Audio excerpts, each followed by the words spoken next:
You want to send me the link? Sure. And I'll put my computer up there to act as the camera. Oh, sure.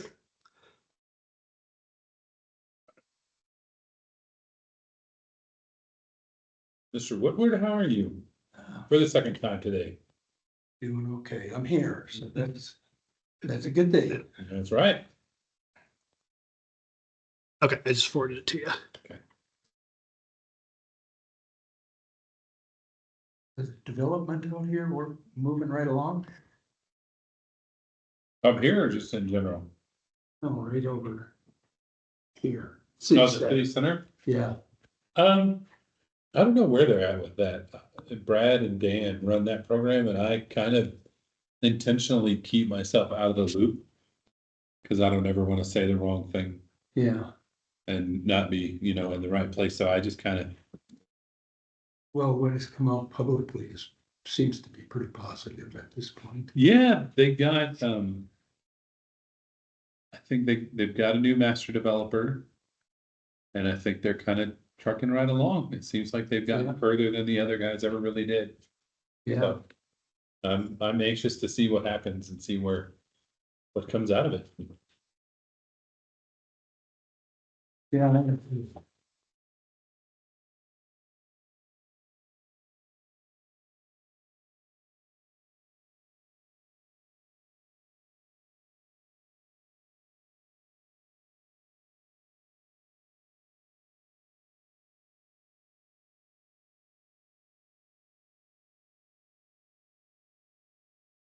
Oh, just because it popped up when I was searching for the agenda. I sent the letter for Matt. That's the only one you needed me to do since I'm not a chairman anymore. Yes. Right? Yep, you got everything we needed. Cool.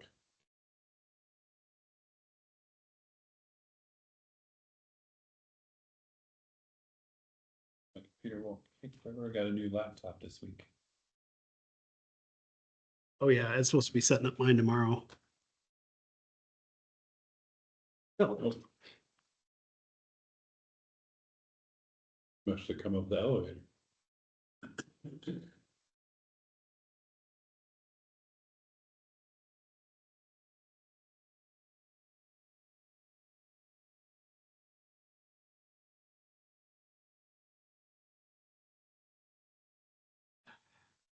Thank you. Woodward, how are you, sir? I'm doing well. Is the seat taken? Nope. Huh? how's it going? Yeah, pretty good. How you doing? Good. Hey, man.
we, don't go on the big screen?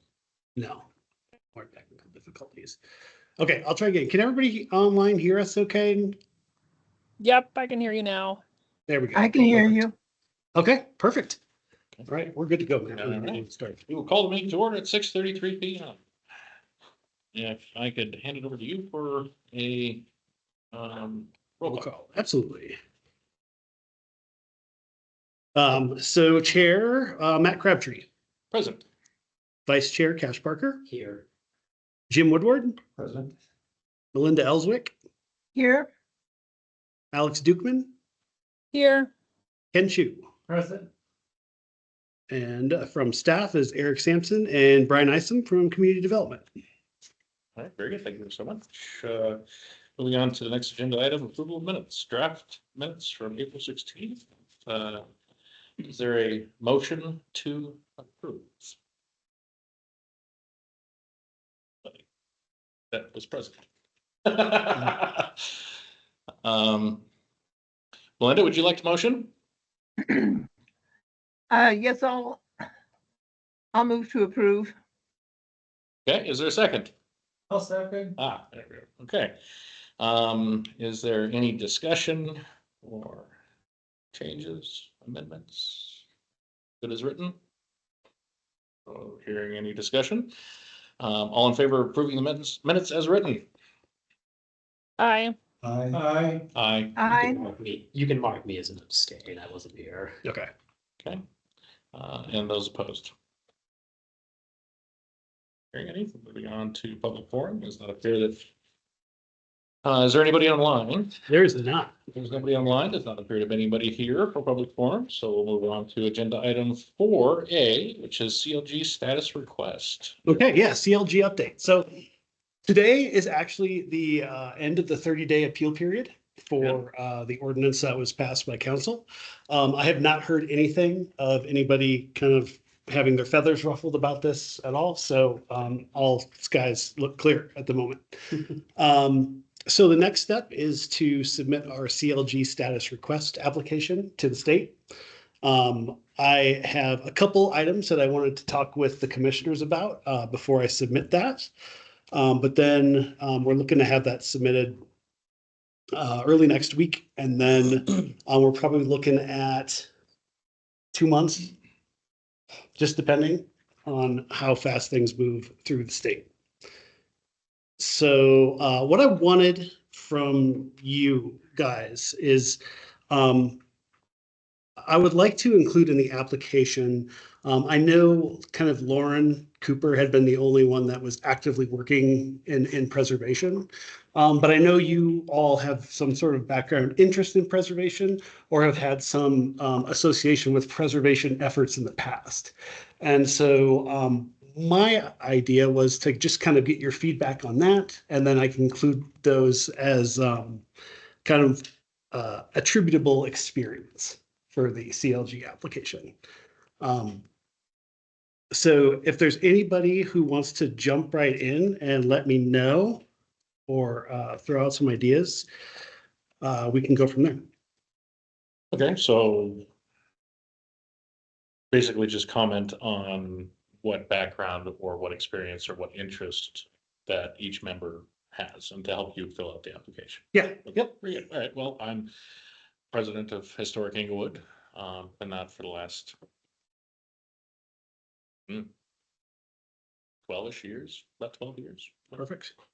Involved with the Historic Inglewood, formerly Inglewood Historic Preservation Society. Yeah, so that is probably enough right there. That's excellent. Yeah, Hey Jim, what do you say? 11 years on city council, perfect. first mayor pro tem. Is an at-large member. And we did deal with some historic preservation that I would, or the attempt at some, Okay, that I would have some questions and maybe it fits into what you want sure. to ask. Sure. When I was perusing other applications that I had access to, one of the common kind of attributes for members who maybe not be directly associated in something preservation was something like serving on city council for Yeah. something. So Well, and you were on council when the Scared House was being, you just got on council, I believe? Spirit House was just completed, the rehab, when I went on, 2004, so. Oh, yeah, yeah, okay, all right. Cool. You said 12 years, was that right? 11 Okay, thank you. 11 years, 2 months, 4 days. There's a joke in there, I think, isn't there? But who's counting? What I said, they went off this last. Yeah, there you go. That's cool. Well, thank you for that, Jim. Ken? I have worked for 8 years for a congressionally funded nonprofit. And we fund preservation efforts around the country.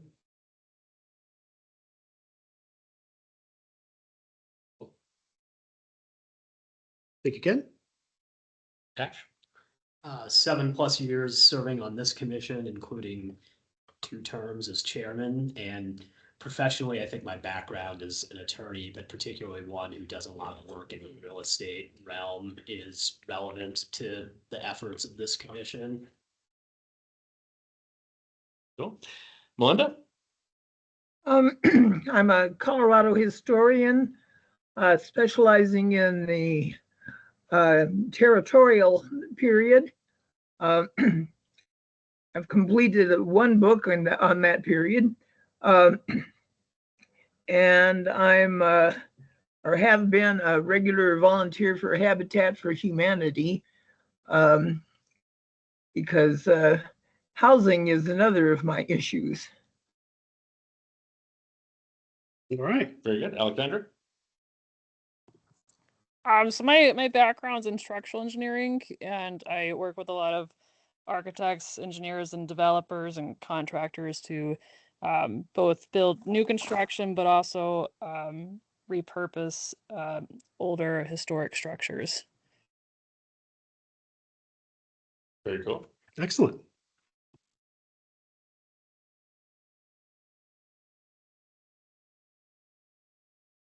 Does that help you out? That is excellent. Thank you, everyone. I appreciate it.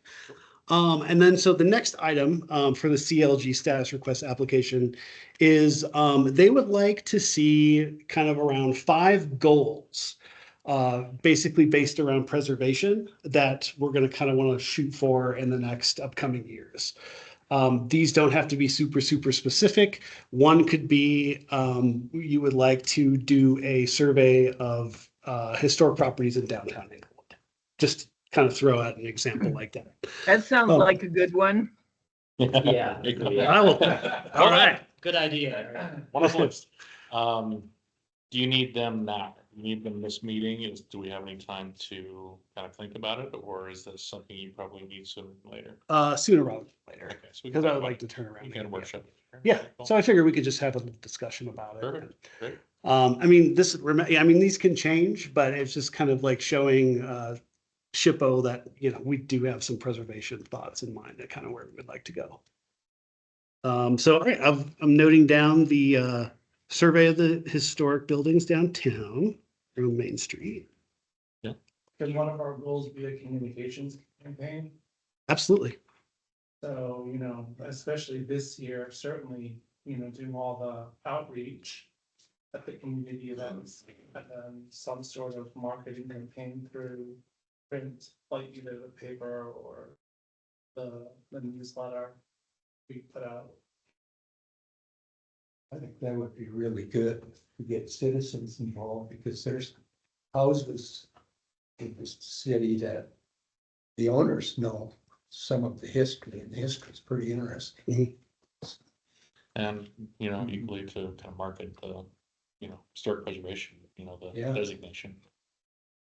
Well, exactly. I mean, one of our missions stated missions is to educate not just council, but the population in general on the history of Inglewood and why it needs to be preserved. Okay, so far we have 2 good topics here. Well, I think probably a good, and to Melinda's point, a good starting point to kind of get some ideas on this is can we go back and look at our mission statement? I was Yeah. just thinking, yeah. Yeah, Yes. perfect. Gosh, that's fantastic. We look at our mission statement, that'll kind of maybe prime our conversation here to a few other points.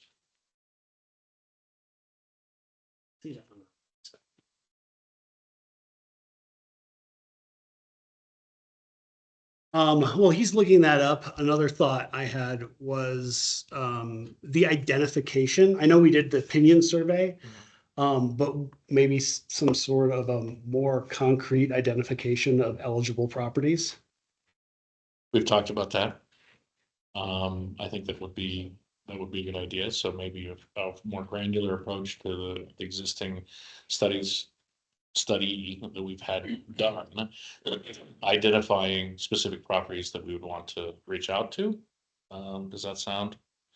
And that's kind of an easy thing to do, Low hanging fruit, fruit. but, you know, and obviously, you know, encourage them if they're interested in designating the property. I'd like to see something surrounding, you know, and that it could very much be what you talked about, Cam, so maybe not a separate issue, but something to encourage, you know, and continue to educate the importance of preserving, you know, elements in our community that are historic, i.e. the historic designation process, try to ramp that up a little bit more. I don't know if that's an individual point, that's definitely an outreach type thing, which could fall into your category, Ken, but I feel like we got it all in place so it can happen, and it's nothing's happening yet. Yeah. So Well, hopefully with the CLG and the potential tax credits and Yeah. things like that will serve more of like a carrot for interested people. that'll certainly help.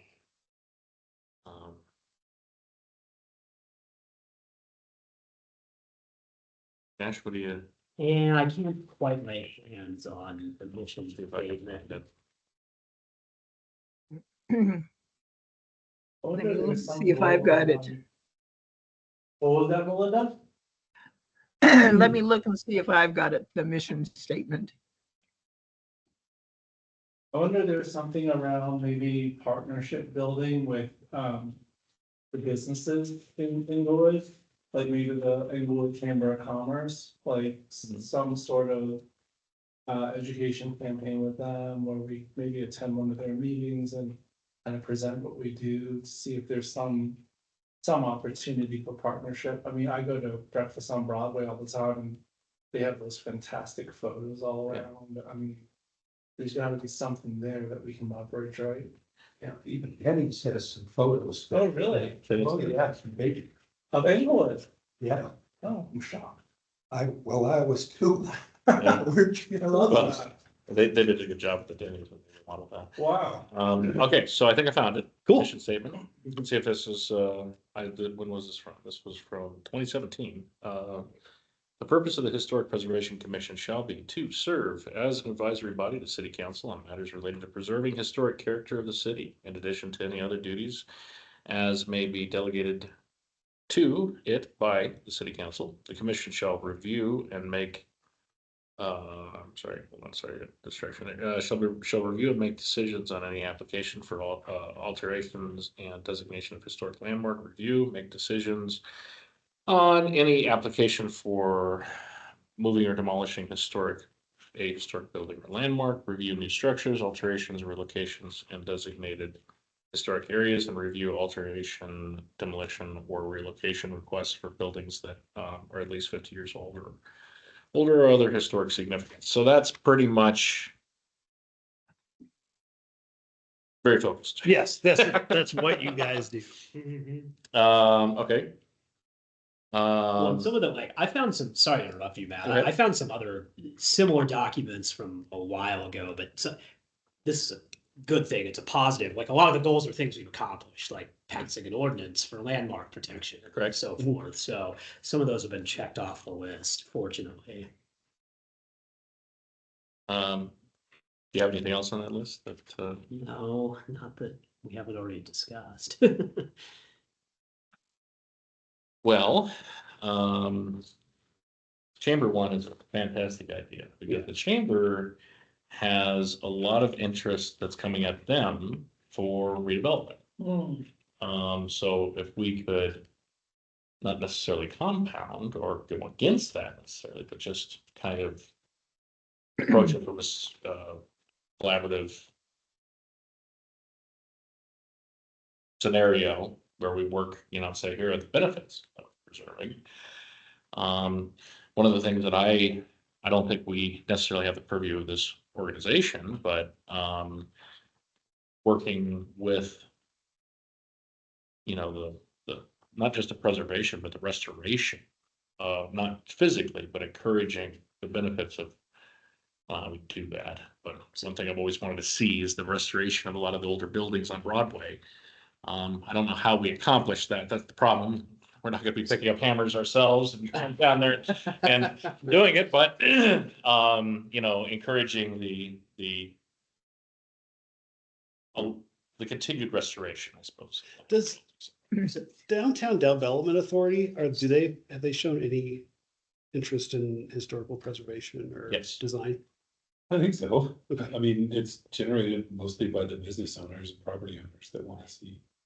But I know that during Code Next and even in some of the design standards that they've just enabled for themselves, they're looking at wanting to preserve that, 40-foot, 32-foot height. They don't necessarily want, especially on 32, 33, and 3400 blocks, they don't want, 60-foot tall buildings. And so I think, that's something that you might. Would like the development of some design guidelines? So that's what, I don't know if this is a different goal than what's already been mentioned, and you're kind of hinting at what I was gonna say, because this is sort of top of mind. I'll talk more about this in Commissioner's Choice. I just did the Citizens Planning School last week, and that was sustainability, planning and zoning, and Board of Adjustment appeals. But the goal or the idea would be, is there an opportunity to coordinate or collaborate with other boards and commissions, whether it's Downtown Development Authority or sustainability, those types of things, whether it's outreach and communication efforts or, development of design guidelines that fit with like sustainability, for instance. And then sustainability is sort of an advisory commission like ours used to be. Right. Is that a fair characterization, Brian? But anyway, if there's an opportunity to coordinate and collaborate with other boards and commissions, that could maybe be potentially a goal. Sure, and we can break that one out into two. Could I partnership Yeah. with other Inglewood entities like the Chamber of Commerce, Downtown Development Authority, and then kind of work on establishing design guidelines. I think the EDDA has already They've done. already adopted their own. The Oh, they did, okay. adopted design guidelines on South Broadway. Okay. But without consulting us. That, until the most recent modification of the ordinance, I mean, we complained that we didn't really have any teeth. And now we do. I mean, if somebody's going to demolish a listed building, for instance, they have to get approval from us. It's Maybe in the collaboration. ordinance. Maybe, yeah, exactly. Maybe collaboration. So the interesting part about the Downtown Development Authority is that they largely reached out to the Historic Society to get a lot of the input on that, and not us. And I realize that now, that there was really not a lot of communication on that side to us. But maybe we put it as a goal of, instead of design guidelines, but to actually work closer with the Inglewood Downtown Development Authority and, the decision-making process. I don't know. Yes, no, Yeah, I think that's well said. Okay, say that one more time. okay. Work closer with or build a relationship with the Inglewood Downtown Development Authority. And work on collaborating with design guidelines or anything like that in the future. So the way those design guidelines are written, they're administered by staff, not by them. They're administered by us. Well, they provide the recommendation So initially. We work with the director of the EDDA in the review, but ultimately they're administered by staff. So unless, I mean, yeah, you might not leave it so like specific and just say collaborate with the EDDA. So it could be on more like well-rounded. You Perfect. can focus on different things Let's collaborate with the rather than EDDA. just I like like that. really specific items. I mean, the EDDA is gonna continue to provide recommendations on the, and including, I think, the other areas in their purview, right, with, other design guidelines. I'm sure that what they've provided thus far is not the end of it. It's only 3 blocks. Their guidelines are 3 blocks, like 33, 34. 32, 33, 34, 34, 33, 34, 3500. Yeah, that sounds The right. real core, I think Sure. 33, 34, 35. Yeah. Sure. I don't know if there ever is an attempt to expand that. If there is, I haven't been made aware of it. I don't know either, but I know that the EDDA's, area Yeah, they're is much bigger. much broader than that. And it includes, Old Hampton, which Mm. not a lot of historic properties are left on Old Hampton, but it is an area that, I don't know, it's of historic interest. Yeah. I don't know, I think probably to your point, Brian, we should, keep it broad, collaborate with the EDDA. Yeah, keep it wide open so you're not really. I mean, I know these are just goals, but like, just keep it wide open so that you Sure. Yeah. try to leave that would be my recommendation, is keep it wide open. Another one I just thought of was the potential kind of looking into the feasibility of determining if there are any historical neighborhoods that could potentially be a district. Rapo Acres. Like acres. Rapo Acres. Yeah, but yeah, to that point though, there are other neighborhoods that, not to the caliber of Rapo Acres, but other areas that might be, interesting to look at. Yeah. So, I think South Broadway, south of 3,500 too, Mm. because there's, I mean, all of those buildings that are still there are the ones that have been renovated and stuff like that, but there's some history there Mhm. Yeah. that hopefully somebody knows. You know, when I was on council early, the building that was currently, what is it? It's a bank building down there, I think, south of Quincy. I remember that, had the roof that went like this, like that, right? Well, it had, the architect was Mucho. And there were no interior columns in that building. And it was one of the very first architectural things, and he had done a whole lot more in Denver. But, and the ownership at that point was a bank, I think out of Kansas or something. And they wouldn't go along with it. They ended up tearing it down. They tore it down. Bank was in there for a year or two, and then they sold it to another bank. It's right next to, that property, or it is bank right now, it's right next to Western Sky out there, right? Western Sky, Yeah. Yeah, north right of there. that. Well, and the opinion survey actually identified several buildings down south of 3,500. And I think we spotted a few others. There's one down there that's kind of barn shaped, and it's a liquor store now, but originally it was a private home. The liquor barn. Yeah. So there is Sherilyn, the Sherilyn area there. But Yeah. the significance of that is obviously that was the destination for the Sherilyn car. That neighborhood itself is largely one big developer there on the east side of Broadway. And there could be historic significance. So sure, yeah. I mean, let's reach out and see if, or at least, do a little bit of research on how do we put this? research opportunities for district designation, Okay. And feasibility. the feasibility.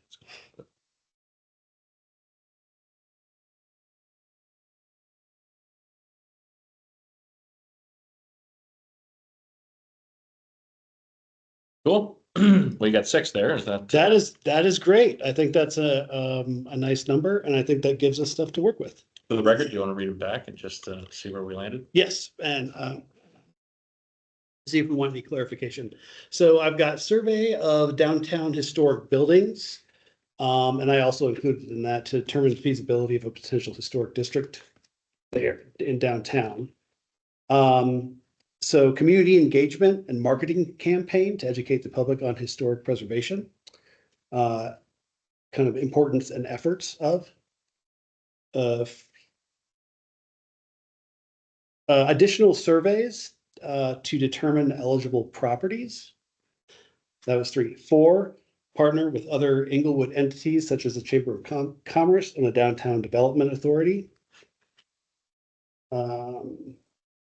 And then, so 5, I have collaborate with DDA. So those are kind of this one I of, was just thinking that. Yeah, that's like merge the- 4 and 5 together. yes, we did.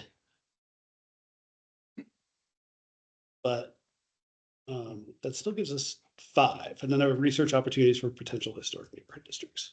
Perfect. Perfect. All right. And if anybody does come up with anything that, like, you have a burning suggestion that you want to get to me, you get it to me by Friday. Very good. Anybody didn't have an opportunity to, speak up? Alexandra, Melinda? Do you have any other further input on this? I like the No, ideas we have. I'm good. Excellent. Thank you, everyone. And then we're going to move on to outreach opportunities. Okay. Yeah, me and Ken had a great time Saturday at Celebrate Inglewood. We got about 1.5 people potentially interested. We talked to about 12 people. Okay. We talked to probably about a dozen people. Yeah, We possibly you had 1.5 people interested. Yeah. That's a pretty good ratio. Yeah. Come on now. The half person was very concerned that we were gonna control everything. Okay. Well, I think once the CLG status comes into your point, Eric, and there's tangible tax benefits there that might Yeah. actually be, maybe to push the 1/2 to 3/4. Maybe. Just something to keep in mind if you're at these events, that was the biggest pushback. Yeah. No, that's very good. um, When's the next one? so I wanted to talk about neighborhood nights. To at least maybe we can hit a couple of these, just to do kind of some outreach stuff. As we move along, I mean, Ken and I had, like, and Matt, you saw these little handouts with QR codes that took people to either the kind of the checklist for what it would take to submit your application for historic historic landmark status, as well as to the application itself. And so once we get a CLG approved, we can take and make those handouts a little bit more robust. And add more benefits on, aside from the plaque, you're also going to get these potential tax credits from the state. And then just kind of provide more information on that sort of info. So Do we have something that's in the form of bullet points about tax benefits and that sort of thing? from SHPO, we do. Okay. And I plan on plagiarizing. Yeah, no, that's great. I should have probably looked at that in a little bit more detail before the citizens planning school, but because that's everyone's question or a lot of people's question is, what are they? And Yeah. I'm not an expert in that area. I know they're available. Yep. But yeah, so they're available for like private residences, they're available for businesses. And they also have, I know that this is probably not an Inglewood thing, but I know there's also tax credits for if you're renovating an old building, say like the Loretto Heights building, and if you're turning those at least 50% of the building into new rental units, there's some tax credits and benefits there for turning, like maintaining the historic structure, but turning it again 50% into apartment units, Hmm. the residential. Okay, so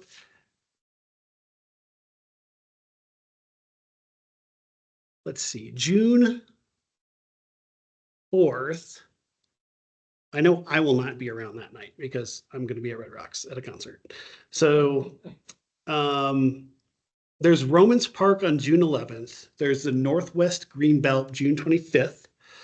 There's Bellevue Park on July 9th. The Bellevue Park one I've been at in the years past, and that is a pretty heavily attended one for sure. Cushing Park, I've been to that one as well, and that it was usually pretty well attended until the afternoon storms come in.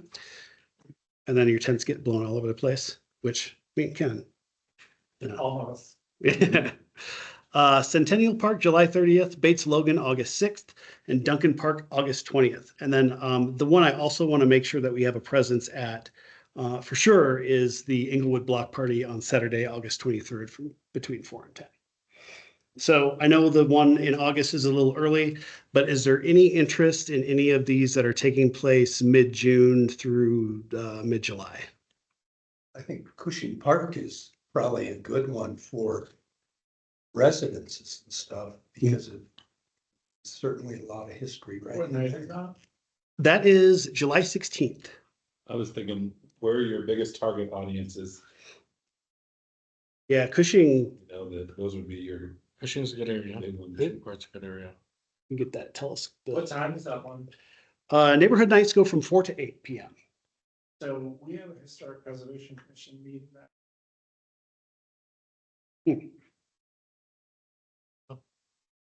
So as long as you have a quorum, I can go.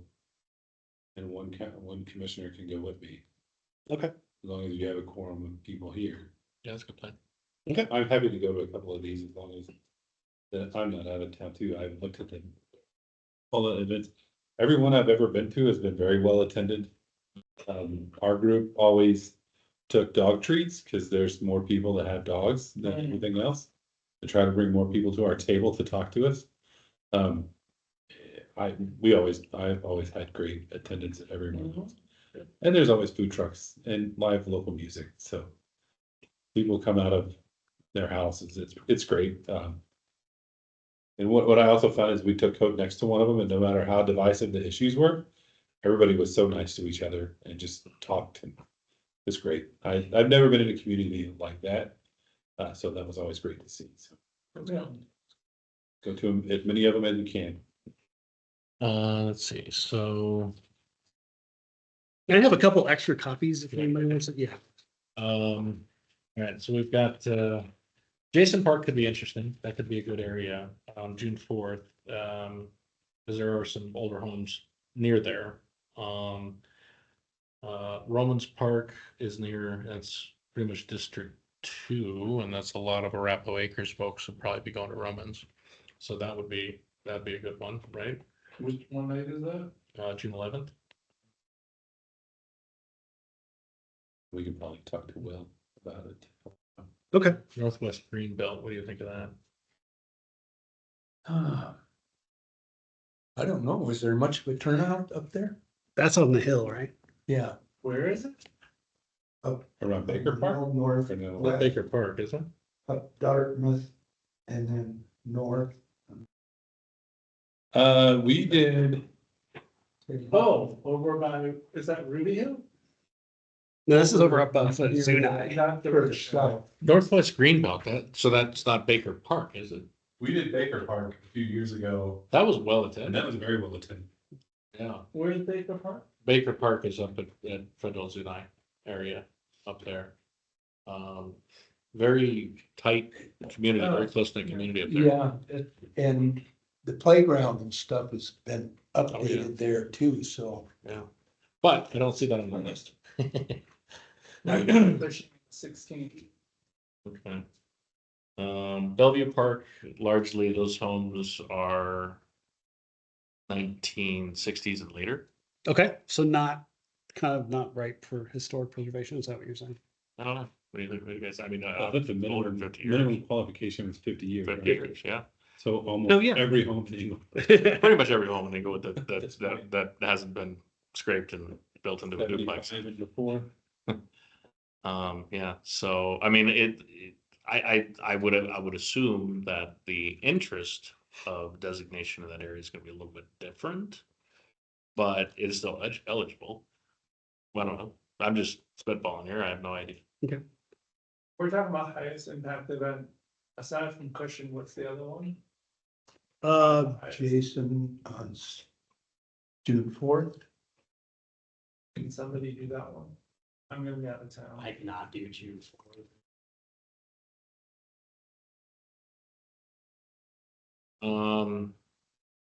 Linda, Alexandra, do you have any availability possibly? I'm out of town on the 4th, but some of those other Wednesdays might work. Maybe would it be easier this way can you possibly post this like as a Google sheet or something? Oh, Like a absolutely. sign up sheet? Yeah. Yeah. Right, we can like spend some time looking at our calendars and Yeah. sign up for the one that works Yeah. the most. Absolutely. That's a great idea, Ken. Star or highlight the ones that you think are most critical. Yeah. Couldn't do it as a Google sheet because like work on something. So you have to send separate Excel files to everybody and just fill in your availability. And then we'll present it at the next meeting and say, here's That's Oh, fair. I Here's what we see. got. Okay. So June 4th does not work for me because I have a conflicting meeting. It seems I like, cannot do yeah. June 4th.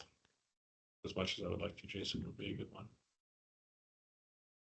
And I guess my goal is kind of to do the ones kind of July and later, because at that point, we're gonna have a more kind of concrete idea of, with the CLG status and what benefits are available. So I think I know Jason Park might be well attended, but I think for our CLG purposes, some of the later events would be able to get out a little bit more pertinent information to the residents.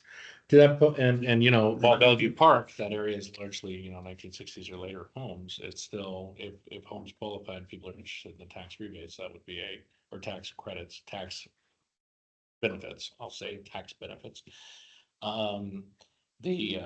That might be interesting still, and with a large group of people at Bellevue Park. So maybe we plan to just start on July 9th with this, and that's people really, I mean, I unfortunately, like I said, I can't do June 4th. June 11th.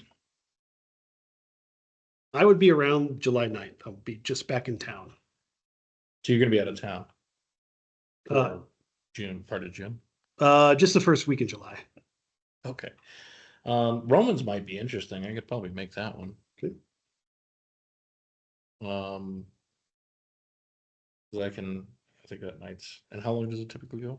4 to 8. But like I was at the Cushing Park one last year, and then there was storms that came through in the afternoon, so stuff wrapped up about an hour and a half early because Okay. there was like a hailstorm coming in. Yeah, when it doesn't wrap up early, it's the whole time, Yep.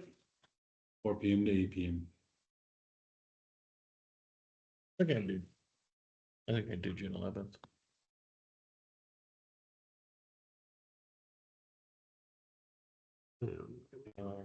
Northwest Greenbelt, I don't know.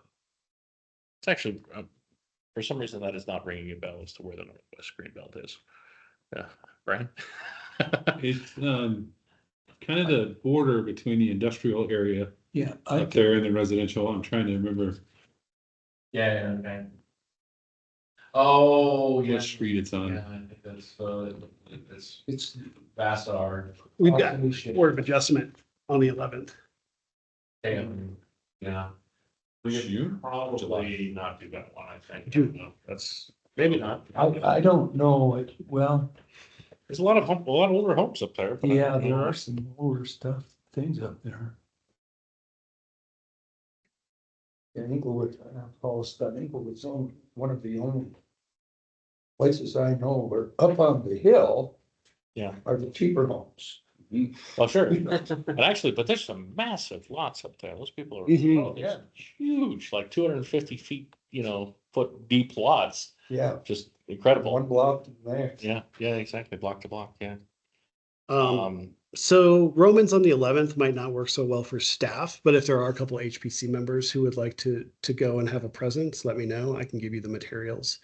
We have a Board of Adjustment hearing that night, and I know I have a case that evening, June, on June 11th, yeah.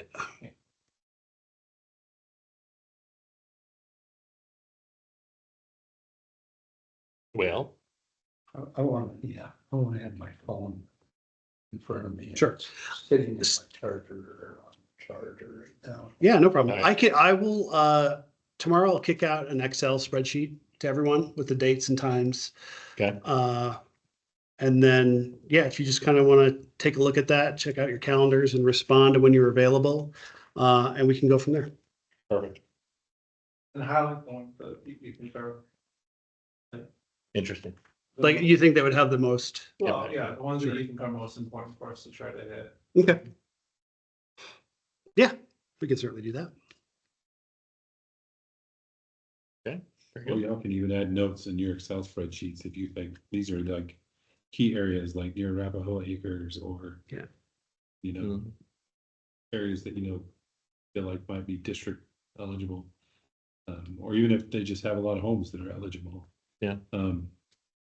Those as notes and send them, make sure you just send them back to Eric. Don't send them to the whole group. Yeah, don't reply all. Yes, and then, we'll have it together for the next one and we'll talk to our team. About who on staff can attend what meetings. Because there'll be times where, if we have Board of Adjustment, I have to go to every Board of Adjustment meeting. And if he has a case and Will has a case, we gotta talk to Brooke and John to see if they have availability to go. Attend different meetings for us. Okay.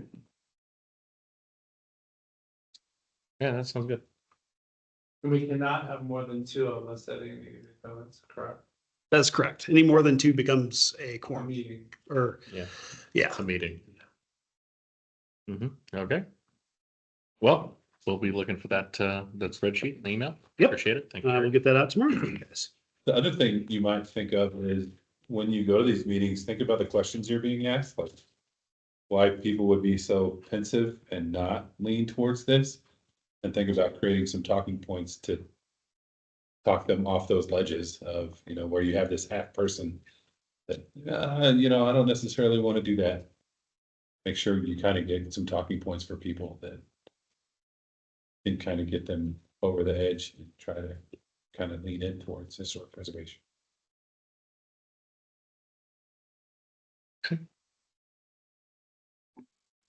All right. Anything else? I think that was it. Okay. Staff choice. Moving on to staff's choice. I did not have anything this evening. Right. Moving on to commissioner's choice. We'll start with Cash. Yeah, as I mentioned earlier, last week, I guess, was that a week ago, Brian, last Wednesday? Thursday. I was on a panel for the Citizen Planning School, which was me from HPC, the Board of Adjustment Appeals, Planning and Zoning, and Sustainability. And the good news is there was a lot of interest in historic preservation because the first 20 or 25 minutes worth of questions were all for me about the process, what the benefits were, all those types of things. Questions about how a district could be designated, what the criteria were for being designated. So I think it was really good. There was, how many people there? Probably 30? 25. Yeah. So a good number of people who were very interested in historic preservation. So it was a good outreach opportunity. So thanks for having us on the panel, me on the panel again. I will say to Brian's point about talking points, the initial questions often are, to your point too, Ken, like, well, what does this mean? And are you going to be in control of everything? And so underscoring that it's voluntary, that the owner has to agree to it is always, I think, a good talking point to have in mind, to emphasize with folks. And two, that it doesn't impact your ability to make, any changes with the property. You don't have to ask permission to place a sink or something like that, explaining that it's, a certificate of appropriateness only comes up if it's material changes to whatever it is that makes the property historic and that led to the designation, which will be, and I think this is what our website says, essentially at this point, it's probably going to be exterior features, that it's what's going to make a property historic in character. So if you're talking about interior renovations, then, that's not necessarily going to impact that. It's not necessarily going to require a certificate of appropriateness. The other thing too is that even in a situation where it might be something that could impact the historic quality of the property and it might be material, you can still seek a certificate of appropriateness and it'll be considered on a case by case basis. So there's still opportunity if you know there's extenuating circumstances, even if it's a material alteration, you can still get that done. And then, you know, I would like to have, and I think anyone who goes to these events should have, a better understanding of what some of the tax benefits are, because I was able to explain, look, this generally speaking unlocks two types of benefits. One is to individual property owners, and there's potentially tax credits and rebates and other incentives. And that's sort of about the level of detail that I know about that side of things. The other thing is it unlocks benefits for the city, where the city can get grants and other things to go out and do surveys and historic preservation activities as a result of being a CLG, because we talked about the CLG ordinance and that having passed and all that. So I definitely want to, the SHPO materials and all that, I want to look over that a little bit more before I go out to another one of these events, just to have a better, clearer understanding and know where to point people if they want to go look into this more of what are the benefits to doing this. You know, I will say too, there were some questions from folks about, well, you know, what if I want to use a historic designation to block development that I find to be undesirable in my neighborhood? And my response to that was, you know, the Historic Preservation Commission is only examining whether an application and the property in the application meets the criteria and is historic or not. That may be your goal, and that may or may not be a valid goal, but that's not a criteria that this commission evaluates in looking at whether something should be designated or not. So again, I guess I bring that up to say, think carefully about how you respond to those questions, because there were a lot of questions about that. So, you know, anyway, it was good. Like I said, it was a lot of questions for me up front. The other folks, I think, were worried that it would just be me talking the whole time. And then there were some questions at the back end for the rest of the panel, which was good. So thanks again for inviting us to that forum. So on the website, it actually does say that if a property is designated, folks have to apply for permission for renovations, but only for exterior renovations. I It think actually specifically states that interior think that's renovations right. are not, yeah. don't have to be brought before this board. So that's the first thing. Second thing is, did they record that session? No, I don't think so. No, Yeah. because it would be so nice to have a Q&A, like a fact sheet from that. That would be really, I think, amazing to have on our website, an FAQ. I think that's something you guys can start working on as you attend some of these public meetings. To start writing down the questions that you get, because that's something we do when we get outreaches. We start listening to what we hear from outside and then start responding to that by saying, well, here's what we're hearing. Here's the reality of what this means. It doesn't necessarily mean you can't ever touch your house. It has to stay exactly as it is. No, if you're replacing the like for like, you can generally do that without a question.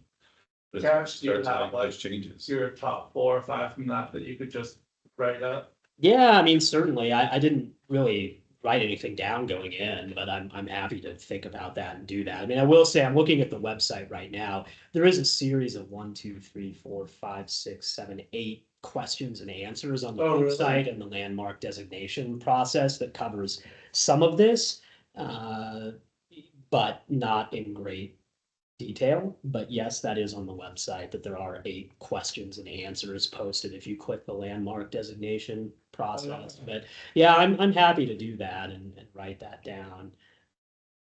Yeah, we could certainly expand on that. Yeah, I'll add that one that we got. Okay. Just about like whether or not we control everything. We don't. Do you control everything? No.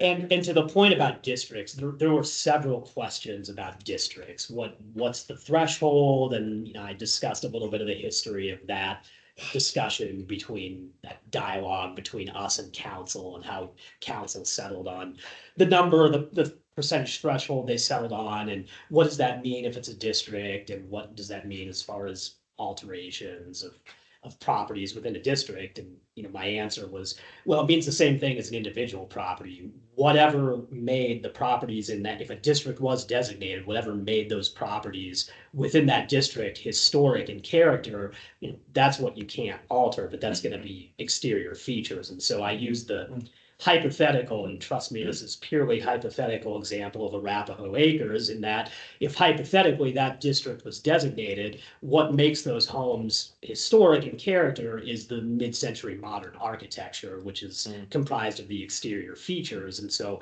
that's what you would potentially need a certificate of appropriateness to alter. But as you said too, Mike, for Mike replacements, and then obviously interior would be totally separate from that. And Arapahoe Acres was just the easy hypothetical, because I think everyone in the room pretty much knows about Arapahoe Acres. But that was a question a lot of people had about the district. Another question was, how many properties can be within a district to qualify? And my response to that was, well, there's no minimum and there's no maximum number for a district. And I think that's true at the national level too, or the state level for designating districts as well. But I said, if you're looking at a district designation and someone came forward, and let's just use an extreme example, and it was two properties that the two property owners were saying comprised a district, as a commission, we would have to examine, are two properties actually a historic district? I think that would be incumbent on us in making our recommendation to council,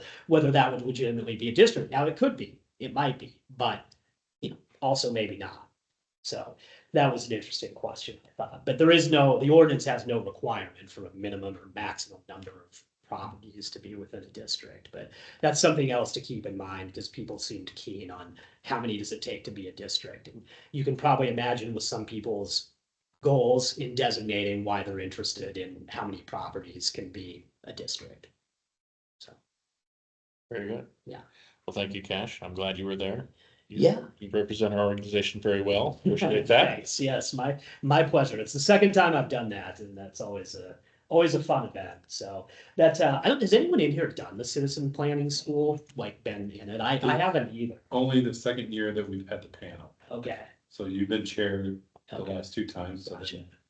this next round will be you that will reach out to. Yeah. You're still the chair. Cool. I just know if anyone had done it from as a From the as a citizens. participant to citizen participant. Yeah. Nobody in this room, Yeah. Mm-mm. So it's it's a good program. but we do generally get a lot of people that start to get involved in other boards and commissions outside of Elevate Inglewood. That's one of their big pushes, and then Citizen Planning School, the Citizen Police Academy, all those different groups are really to try to engage our citizens and try to get them more involved in what our citizens are. And we've had a lot of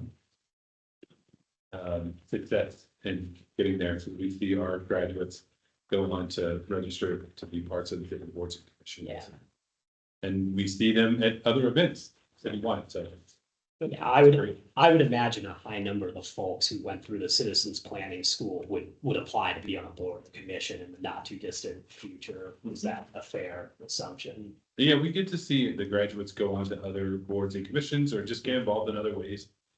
We see them out at other public events.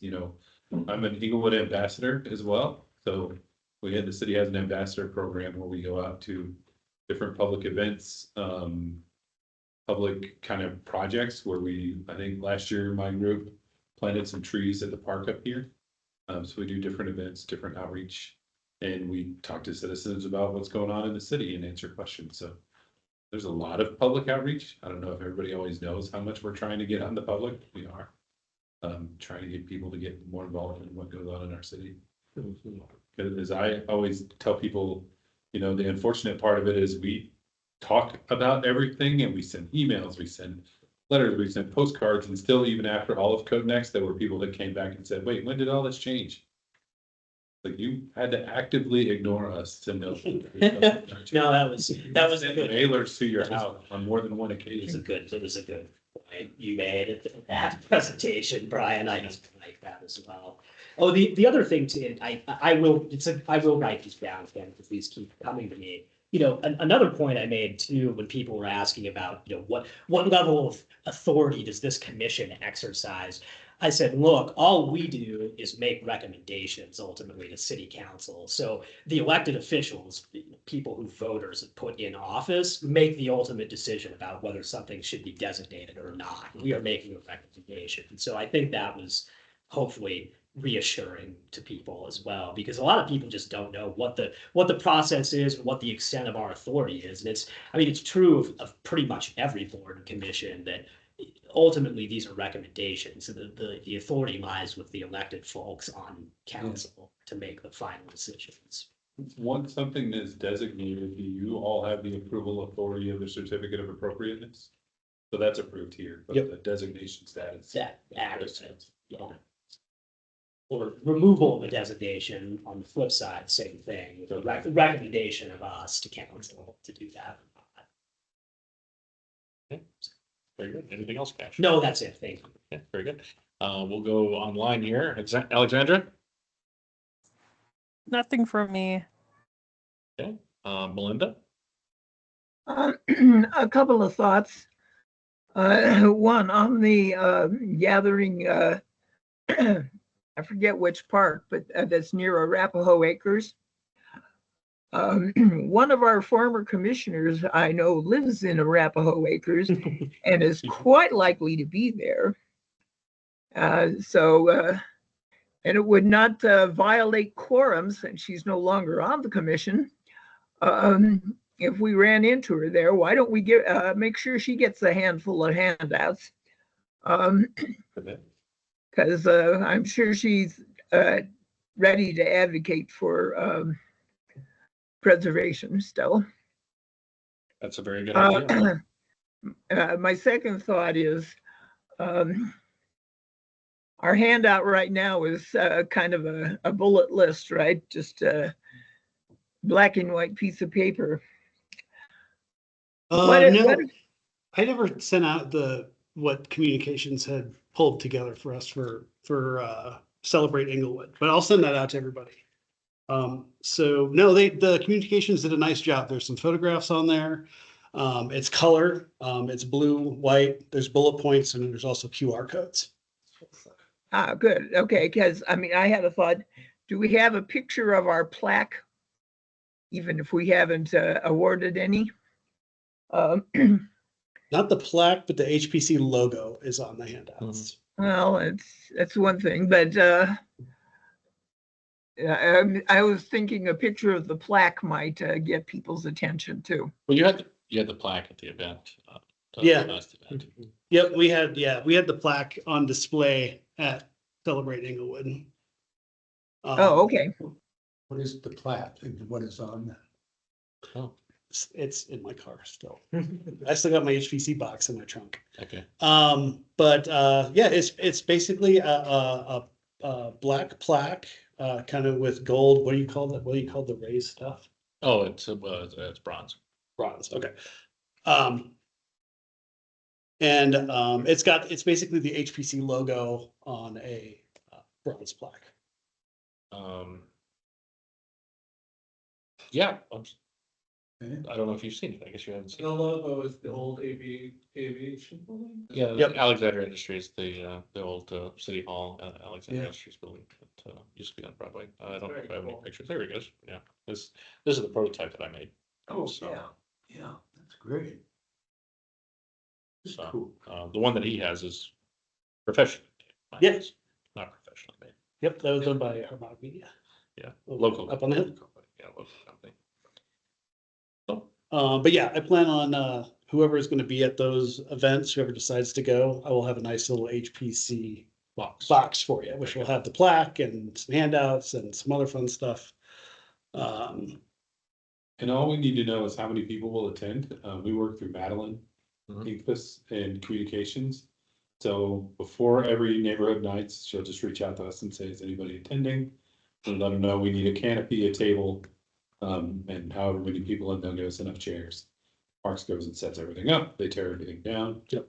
we really just bring our own, information, set it up. And we have the banner too. That'll Yeah, go along with very good. this. Cool. Melinda, anything else? No, that was all. Okay, thank you. We'll go over to Jen. I don't have any. Okay. Ken? Nothing, I mean, just the event was, it was nice to be there, I mean, I think there, it was fun, there was interest, people wanted to learn more about it. And again, the one woman who asked the question, she wasn't resistant, she was sort of joking.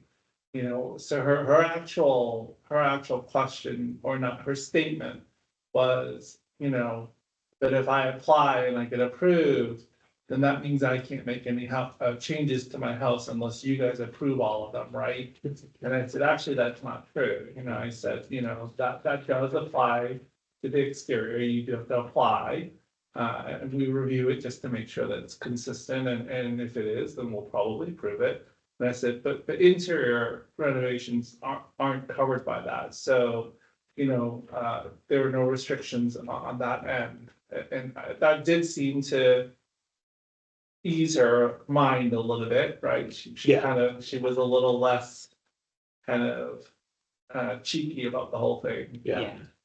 But the other person was actually genuinely interested and took a flyer and was like, oh, I'm gonna look into this, which was kind of nice, right? Mhm. And I did have one thing. Okay, well, do you want to do that and I'll do mine? Yeah, go ahead and do what you. Oh, no, go ahead. I was gonna say, the only thing I have, Historic Englewood will be having a lecture, Tuesday, May 27th. Don Roth will be presenting this lecture. And this is Trappers and Traders Part 2. He has an amazing amount of history with a lot of the trappers and traders that were once in this area. It's kind of interesting to see some of the names that he brings up that could become street names, neighborhoods, areas. Cool. It's an incredibly dense amount of information, but it is really good. So anyway, that Tuesday, May 27th, 2:30 p.m. in partnership with the Inglewood Public Library. It will be at the Inglewood Public Library at 2:30 p.m. And then at our City Spark space, which you can see just on the corner down there, the 901 Inglewood Parkway, Suite 100, will be the evening lecture at 6:30 p.m. 2:30 this afternoon. Afternoon. Yeah, so that's all I have. And last. Yeah, and I missed this during staff choice, but I wanted to let you know that we're back up to a full board membership. Samantha Hurst was recently appointed, and I'm guessing she'll be at the next HPC meeting. She had previously been on the Affordable Housing Task Force. So kind of some neat background there. But yeah, we are back up to a full board. That's why I wanted to let everyone. Very good. Awesome. Cool. And that is it for Commissioner's Choice. Can I get a motion to adjourn? I'll move to adjourn. All right, thank you. And that's second. I'll second that. Thank you, Jim. And that is a wrap. All right. Done at 7:36 p.m. 7:36. Excellent. Thank you, everybody. Thank you. Dawn, You 527, 2:30 at the library.